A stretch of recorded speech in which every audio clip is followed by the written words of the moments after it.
Welcome to the Numisphere, a podcast diving into all things in the sphere of numismatics, talking the latest news and trends of precious metals, coins, currency, and more. Let's start the show. Welcome back to the Numisphere. I'm Tyler O'Connor. And I'm TJ O'Connor. As we enter into the new year, we want to take a moment and reflect back on 2023 and discuss how the metals and numismatic markets performed and share some of our thoughts with you. TJ, why don't you kick us off about sharing your opinion on how the metals markets performed last year? Well, 2023 was certainly an interesting year. We experienced quite a bit of price volatility, especially coming out of Q1 and into Q2. Some of the price volatility was impacted by factors such as inflation concerns. There was also some geopolitical tensions, to say the least. Obviously, we've seen that front line in the news. And then there's also been fluctuating global economic conditions that have led to a lot of central bank purchasing and holding of precious metals, which has been very interesting. Both the gold and the silver sector has been bought up by droves in the central banks. Now, this raising demand isn't just impacted on a central bank level, but it's also been impacted on a collector level or an investor level, where now precious metals are being seen more as a safe haven asset, as they have been in the past. And that being a safe haven asset in times of instability and uncertainty for economics have driven people back to metals as one of the crucial items to hold in their investment portfolio. Now, silver in particular has been a very unique one. We've seen a lot of additional applications be brought into effect for silver, and those are being put in industrial levels across the board. We've seen that certainly within the solar panel and within the battery and within the communication network segments of industry. And I think that the call for utilizing silver is only going to be increasing as we go forward, but we'll talk about that more in our projection. So with that, I think that with the central bank buying, this has also been one of the geopolitical factors, has been the implementation of BRICS growing its forces. And we're seeing now that BRICS will be putting into effect alternative units of exchange besides the US dollar in order to execute trade for commodities. And what's even more interesting to me is that the BRICS nations are now going to be putting together commodities backing for these currencies. So that could definitely play out to some interesting factors coming up for us. Absolutely. Now, with that being said, let's find out the exciting numismatic highlights of 2023. So, in my opinion, the numismatic industry has really grown dramatically over the last couple of years. We saw this incredible peak come out of COVID 2021, saw a nice stabilizing in 22, and 23, given a very unique landscape for investing, for collecting, I think it showed a lot of resilience.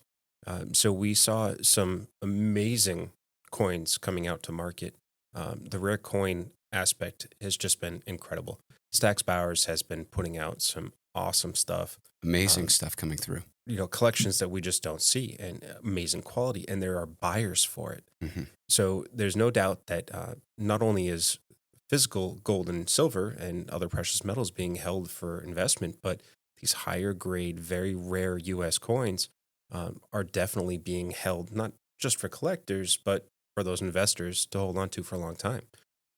And moreover, we saw the gold spot price rising. It drew a lot more attention for the average Joe to turn into holding metals, but that's definitely carried over to the numismatic aspect as well. Mm-hmm. And it's been really interesting to see that you have all kinds of new people that suddenly got stirred up into it because they were concerned for whatever economic reasons. And then suddenly they convert into, oh, well, I really like these coins. I like the history, right? Yeah. And now you've got yourself a genuine collector. Yep. Who's also investing, which is great. But some of the stuff that we saw come to market, I mean, we saw stuff from the Eliasberg collections, the Dr. William Alden collection.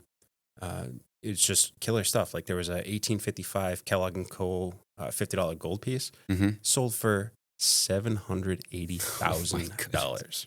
I mean, when you talk about the premium pieces within the numismatic market, those highlight items coming through, there was certainly a lot of them in 2023. Oh yeah, I mean, one auction alone, it was a stacks auction. I think over 6 coins went heavily into 6 figures. My goodness. And there were several coins that went into the 7 figures. Right.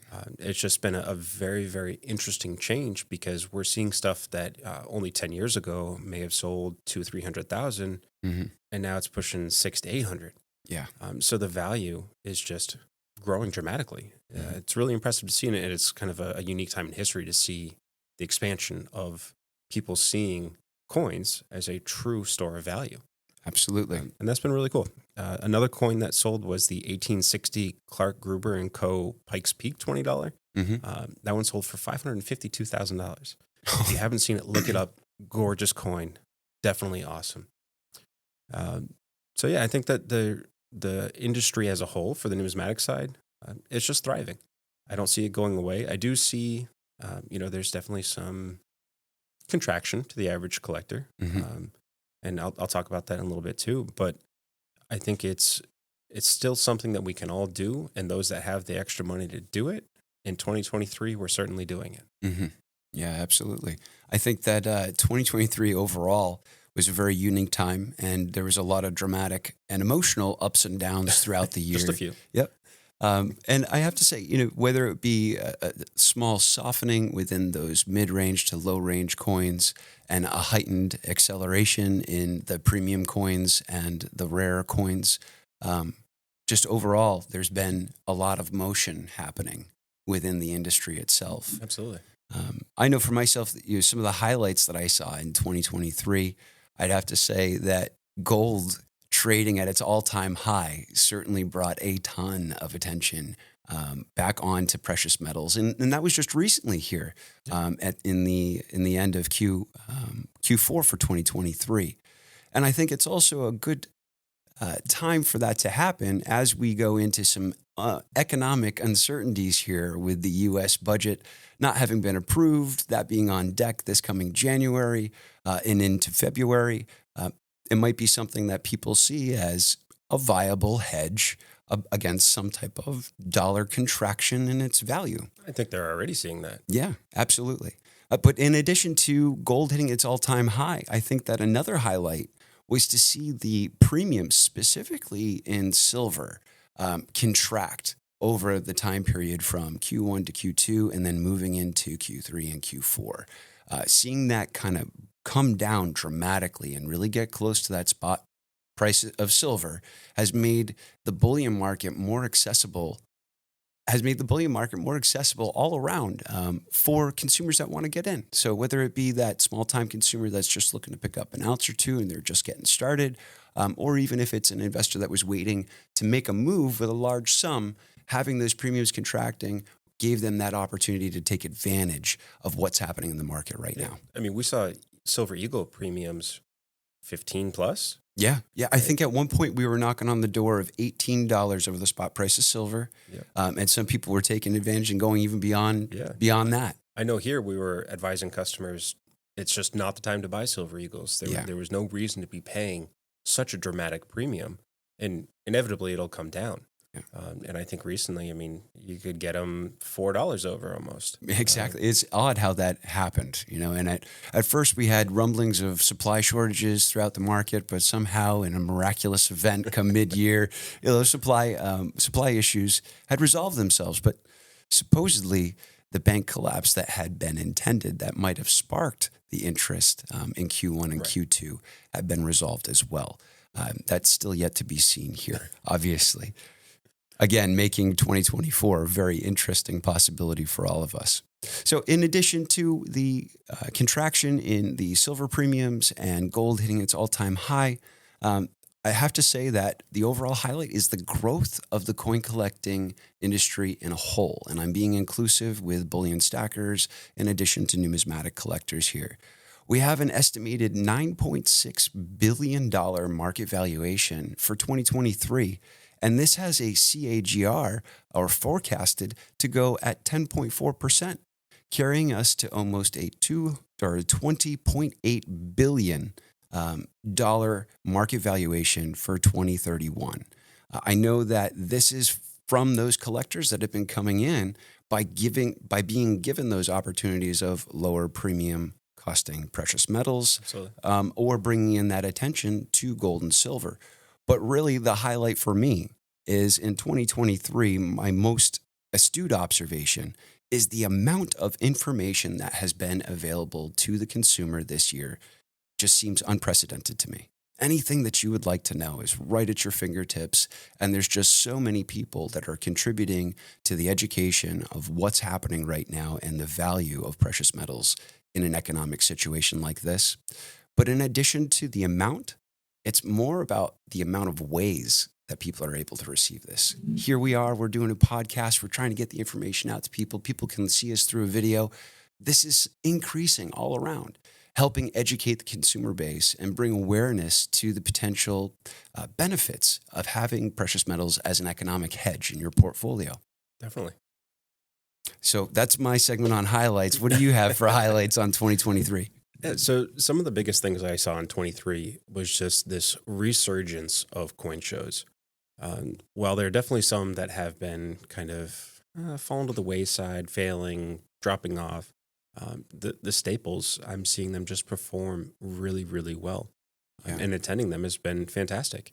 Yeah. Everything from Baltimore, Fun Show, all of them, Long Beach, they're all performing very well, and they're getting people back out there. Yeah. So it's not just those on the digital side, but I'm actually seeing, and I think you may have been with me when we were up in Manchester, that we were meeting people off of Whatnot.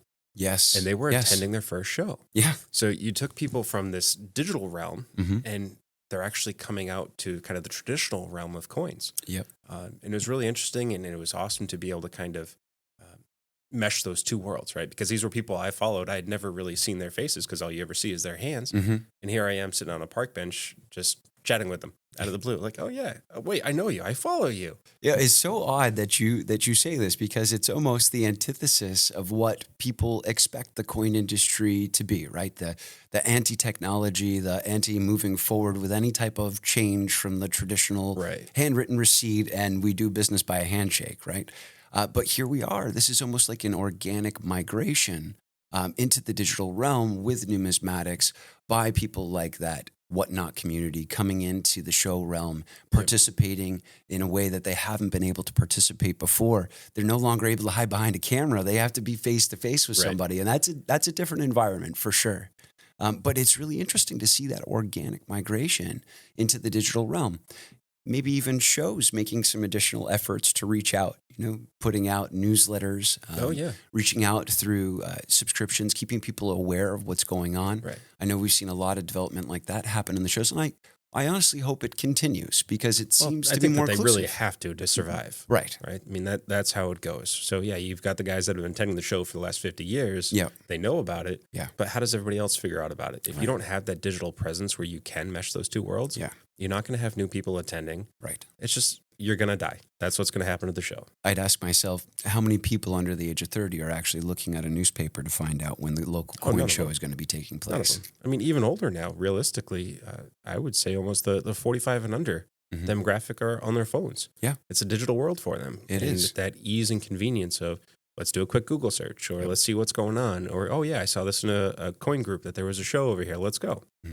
And don't get me wrong, it's not that I want to dehumanitize what's going on in the numismatic and bullion stacking community. That's not what I'm inferring. I just think that organic migration is making that information more available and making the hobby more accessible, which is ultimately helping contribute to this growth, like that CAGR of 10.4%. It'd be a very exciting time to see this industry get over a 20 billion market valuation. That'd be amazing. Fantastic for all of us. No doubt. So the other thing that I really picked up out of 2023, you mentioned the stabilizing premiums for bullion, but I'm also seeing on the numismatic side. So crazy prices that you were seeing on like 1921 peace dollar. They're actually coming down back to reasonable prices. And you're seeing that across the board. It's on all of those kind of key date, mid-tier type coins. Yeah. You're not having to pay 2-3 times what they were worth. They're coming back down to a reasonable price of where they should be. Do you think that this is kind of like a rebalancing from the hype that was produced in 2020 when we all went into absolutely. lockdown and Yeah. everybody had some extra money to spend? Oh, definitely. Yeah. The free government money and the unemployment checks and all that extra that we had is definitely gone, right? So people aren't willing to take that average coin and pay a 20% over what it's worth anymore. You're saying we're getting a little bit more frugal now? That the faucet may mean- have been turned off and we're actually conscious about We have what to be aware of how we're spending our money, no doubt. Agreed. And I think that's across the board for everybody, unfortunately, given the economic times. Yeah. Which, again, if you're in that situation, there's still coins at a price point that you can get if you have the money to do it.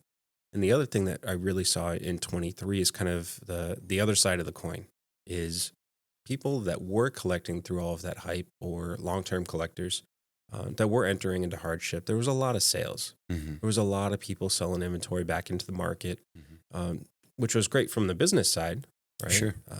And you're seeing them maybe reallocate what they were purchasing, all the kind of peripheral coins that they were getting, Right. and they're focusing their collections. They're becoming a little more refined in what it is they're trying to do, or they had to pay the electric bill. Right.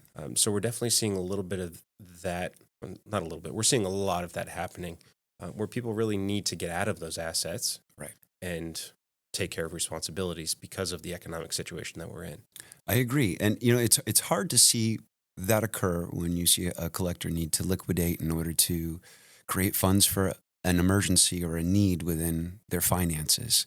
And it's always kind of sad to see because it usually takes a little while to bounce back, right? You got to get corrected, and then you're kind of reevaluating where your money goes at every decision. Yeah. But, I think that's going to be a factor moving forward as well. And it's going to be an interesting paradigm as we go, moving into 2024.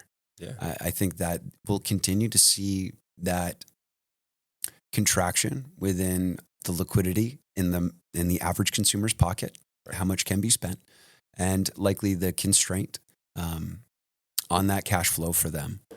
But at the same time, I truly think that the continued geopolitical tensions and the continued industrial applications and demand for precious metals are going to continue to increase at the same time. So we're definitely going to see the ups and the downs when it comes to the demand moving forward into 2024. Right. Yeah, I mean, there's no question that I foresee a lot of challenges for both numismatic and bullion markets. The current administration is talking about how they have a handle on inflation and how they're able to start focusing on cutting rates for 2024. Might be a little premature, in my opinion, given everything that's actually going on. But we're also entering an election year, Right. which historically is known to bring a lot of instability, Yeah. a lot of fear-mongering, Sure. a lot of concern. So Yep. that generally will especially mess with the bullion market. But additionally, I do think that the majority of people don't necessarily have that money because of the fear of what we know is coming. So we talked a little bit about what's happening with the economy, the hardship.